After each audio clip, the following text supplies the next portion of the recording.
Hello friends, સ્વાગત છે તમારું મારી યુટ્યુબ ચેનલમાં। આજે આપણે ગુજરાતી કઢી ખીચડી બનાવીશું। તો દરેકના ઘરમાં કઢી ખીચડી તો જરૂરથી બનતી હોય છે અને જ્યારે પણ કંઈ હલકું ફૂલકું ખાવાનું મન થાય ત્યારે ગરમા ગરમ આ રીતની ખીચડી અને આ રીતની કઢી મળી જાય તો ખાવાની ખૂબ જ મજા આવે છે। અને આ કઢી ખીચડી એકદમ ટેસ્ટી, એકદમ ઢીલી અને પરફેક્ટ માપ સાથે કેવી રીતે બનાવી, શું કરવાથી આ કઢી ખીચડીનો ટેસ્ટ 100 ગણો વધી જાય એ હું તમને વિડીયોમાં જણાવીશ। તો ચાલો જોઈ લઈએ। આ ઢીલી ખીચડી ખાવામાં ખૂબ જ મીઠી લાગે છે, તો ખીચડી બનાવવાનું પરફેક્ટ મેઝરમેન્ટ હોવું જોઈએ।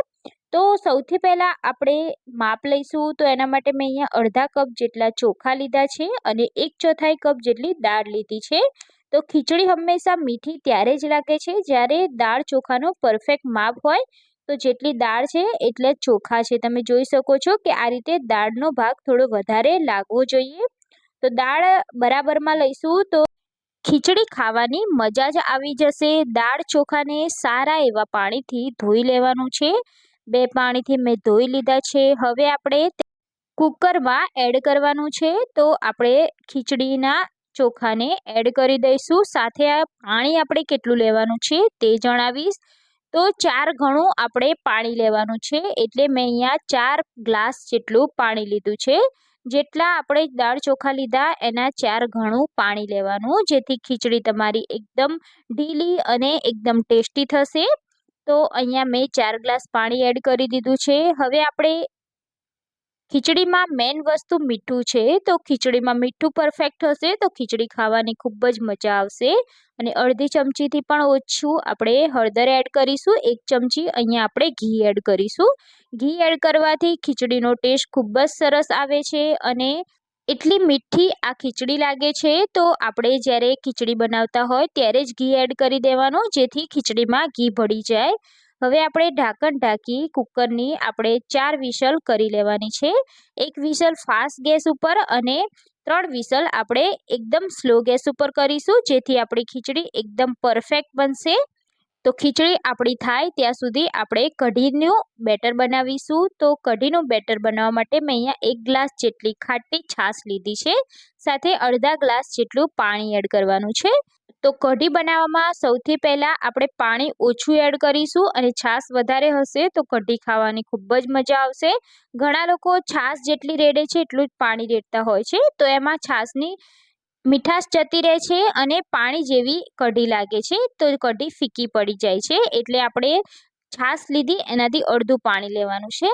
હવે આપણે 2 ચમચી જેટલો આપણે અહીંયા ચણાનો લોટ એડ કર્યો છે અને આ રીતે આપણે તેને બેટર બનાવી લેવાનું છે। તો ચણાના લોટના લમ્સ ના બને એ રીતે બેટર બનાવી લઈશું। તો અહીંયા આપણું કઢીનું પણ બેટર બનીને તૈયાર છે। હવે આપણે કઢી માટે એક સ્પેશિયલ મસાલો કરવાનો છે, જેના લીધે આપણી કઢી એકદમ ટેસ્ટી બનશે। તો મસાલા માટે આપણે ખાયણી દસ્તો લેવાનો છે, એમાં આપણે 5 થી 6 નંગ જેટલી લસણની કળી લેવાની છે।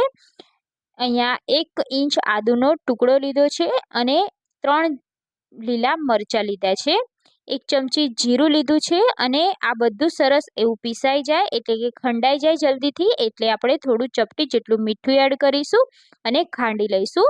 તો આ પેસ્ટ તમે મિક્સર જારમાં પણ એડ કરી અને પીસી શકો છો, પણ આ રીતે વાટેલી પેસ્ટનો સ્વાદ જ કંઈક અલગ આવે છે, એટલે આપણે બને ત્યાં સુધી ખાયણીમાં આ પેસ્ટ વાટીને જ લઈશું। તો અહીંયા આપણી પેસ્ટ બનીને તૈયાર છે। હવે આપણે કઢી માટે વઘાર કરવાનો છે। તો વઘાર કરવા આપણે આ રીતની કઢાઈ લઈ લેવાની છે અને એમાં 3 ચમચી તેલ એડ કરીશું। ઘણા લોકો કઢી ઉકાળી અને પછી વઘાર કરતા હોય છે, પણ આ રીતે વઘાર કરીશું તો કઢીનો ટેસ્ટ ખૂબ જ સરસ આવશે। એમાં આપણે રાઈ અને જીરુંને સાતડી લેવાના છે। તો ખડા મસાલામાં મેં અહીંયા ચક્રફૂલ, લવિંગ, સૂકા મરચાં લીધા છે, તો આપણે તેને પણ સાતડી લઈશું। અહીંયા આપણે જે પેસ્ટ બનાવી છે આદુ લસણ મરચાંની, તો એ એડ કરી દઈશું અને તેલમાં તેને કકડાવવાની છે। તો આ રીતે આદુ લસણ મરચાંને તેલમાં સાતડીશું તો લસણ મરચાં આદુની કચાશ દૂર થઈ જશે અને એના લીધે કઢીમાં ખૂબ જ એવો સરસ એનો ફ્લેવર આવે છે। ઘણા લોકો કઢીમાં આદુ મરચાં નાખી અને ઉકાળતા હોય છે, પણ એ કઢીમાં કાચું જ રહી જતું હોય છે અને આ રીતે તેલમાં તમે સાતળશો તો એની કચાશ દૂર થઈ જશે અને તેલમાં તેનો સરસ એવો ફ્લેવર આવશે।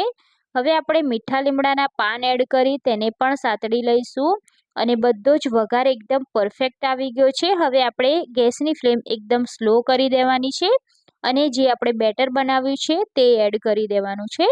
તો ખાસ એ વાતનું ધ્યાન રાખવાનું કે અહીંયા ટેમ્પરેચર એકદમ ડાઉન હતું એટલે આપણે કઢીનું બેટર એડ કર્યું છે।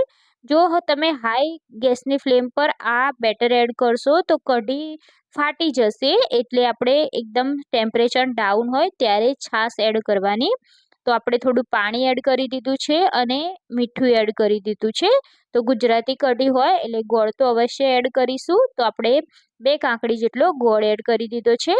હવે આપણે કઢીને ઉકાળવાની છે। તો કઢીને સરસ એવી ઉકાળશો તો એનો ટેસ્ટ ખૂબ જ સરસ આવશે। તો અત્યારે તમને કઢી પાતળી લાગતી હશે, પણ જેમ જેમ કઢી ઉકળશે એટલે ગાઢી થશે। તો આપણે તેને 2-3 ઉભરા આવે ત્યાં સુધી તેને ઉકાળીશું। તો અહીંયા તમે જોઈ શકો છો કે થોડીક જ વારમાં આપણી કઢી એકદમ સરસ એવી ઉકળી ગઈ છે અને આ રીતની ગાઢી પણ થઈ ગઈ છે। જો તમને અત્યારે કઢી વધારે ગાઢી લાગતી હોય તો તમે અહીંયા ગરમ પાણી એડ કરી શકો છો અને કઢી પાતળી લાગતી હોય તો તમે પાણીમાં થોડો ચણાનો લોટ ઓગાળી અને પછી એડ કરી શકો છો।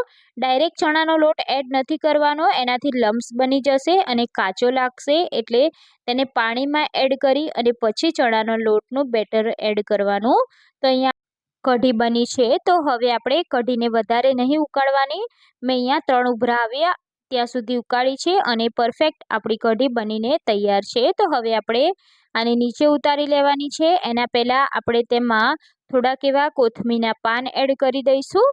તો આ રીતે તમે કઢી બનાવશો તો તમારી કઢી એટલી ટેસ્ટી અને એટલી ખટ્ટી મીઠી બનશે। તો ગુજરાતી આ રીતે જ કઢી બનાવે છે, તો તમે પણ આ રીતે જ કઢી બનાવજો। તો હવે આપણે કઢીને નીચે ઉતારી લઈશું। હવે વધારે નથી ઉકાળવાની, નહીં તો ઘટ થઈ જશે અને જે ઠંડી થયા પછી તો વધારે ઘટ થશે। એટલે હવે ગેસની ફ્લેમ બંધ કરી કઢીને નીચે ઉતારી લઈશું। અહીંયા આપણી ખીચડી પણ સરસ એવી થઈ ગઈ છે। તો તમે જોઈ શકો છો એકદમ ઢીલી અને પરફેક્ટ રીતે આપણી ખીચડી બનીને તૈયાર છે। તો આવી ખીચડી હશે તો ખાવાની ખૂબ જ મજા આવશે અને દાંત નહીં હોય એને પણ ખાવાની મજા આવશે। અને આ ખીચડી એટલી મીઠી લાગે છે કે તમે આની અંદર એકલું ઘી નાખીને ખાશો તો પણ ખીચડી ખાવાની ખૂબ જ મજા આવશે। તો ખીચડીને આપણે સર્વ કરીશું। તો કઢી ખીચડી એકદમ પરફેક્ટ માપ સાથે તમે બનાવશો તો તમારી કઢી ખીચડી બહુ જ ટેસ્ટી લાગશે। અને જ્યારે મંદિરમાં પ્રસાદી બનતી હોય ત્યારે આ રીતની કઢી ખીચડીનું કોમ્બિનેશન કરવામાં આવે છે। તો એમાં આ જ રીતે કઢી ખીચડી બનાવવામાં આવે છે। તો તમે પણ નાની નાની ટિપ્સને ધ્યાનમાં રાખી આ કઢી ખીચડી બનાવશો તો તમારી કઢી ખીચડી એટલી ટેસ્ટી બનશે કે બધા આંગળા ચાટીને ખાઈ જશે। તો ફ્રેન્ડ્સ, તમે પણ આ રીતની કઢી ખીચડી ના ટ્રાય કરી હોય તો એકવાર મારી રેસીપીથી જરૂરથી ટ્રાય કરજો। તમને મારી આ રેસીપી કેવી લાગી એ મને કમેન્ટ કરી અને જણાવજો। રેસીપી સારી લાગી હોય તો તમારા ફ્રેન્ડ્સ અને ફેમિલી સાથે શેર જરૂરથી કરજો અને ચેનલ પર નવા હોય અને ચેનલને સબસ્ક્રાઈબ ના કરી હોય તો સૌથી પહેલાં ચેનલને સબસ્ક્રાઈબ કરી દેજો। બાજુમાં આપેલા બેલ આઇકોન પર ક્લિક કરી લેજો। તો ફરી મળીશું નવી રેસીપી સાથે।